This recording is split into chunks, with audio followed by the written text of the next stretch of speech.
आज जो सदा है, सदा से था, सदा रहेगा, उसका संग। और हम अज्ञानवश किसको समझ रहे थे सत्संग? जो हम घरों में मनोरंजन करते, इकट्ठे होकर के इकट्ठे हो जाते हैं और फिर नाचते हैं, गाते हैं, मनोरंजन करते हैं। ए कौशल्या, आ जाइयो, मेरे घर सत्संग है। अब ये पता नहीं सत्संग कर रहे हैं या कुसंग कर रहे हैं या मनोरंजन कर रहे हैं, क्योंकि जब तक जानोगे ही नहीं सत्संग का अर्थ क्या है, what is the definition of सत्संग,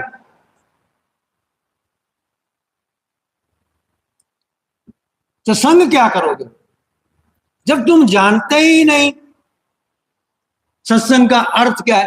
तुम तो अपने मनमुखी जो करते हो उसी को सत्संग समझ रहे हो, जबकि वो सत्संग है ही नहीं।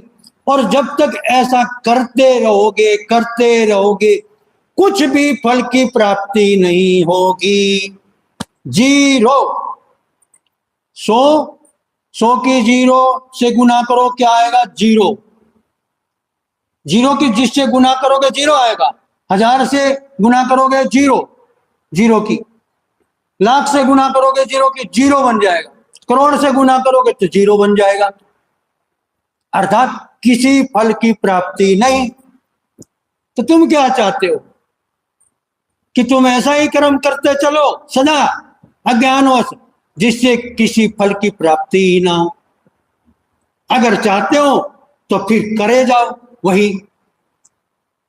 लेकिन मैं तो यहां उसी बात को बताऊंगा जो शास्त्र अनुकूल है, शास्त्रों में बताई गई है। यही सबसे बड़ी गलतियां होती रही और हम वास्तविक सत्संग को भूलते गए। वास्तविक सत्संग बंद हो गया, वास्तविक जागरण बंद हो गया, केवल मनोरंजन का, नाचने गाने का जागरण रह गया।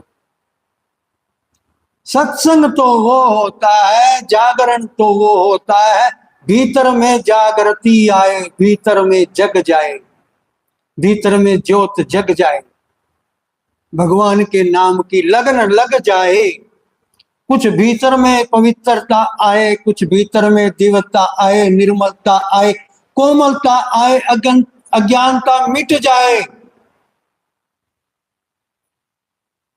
लेकिन यदि वही जो सब कर रहे हैं अज्ञानवश करते रहे,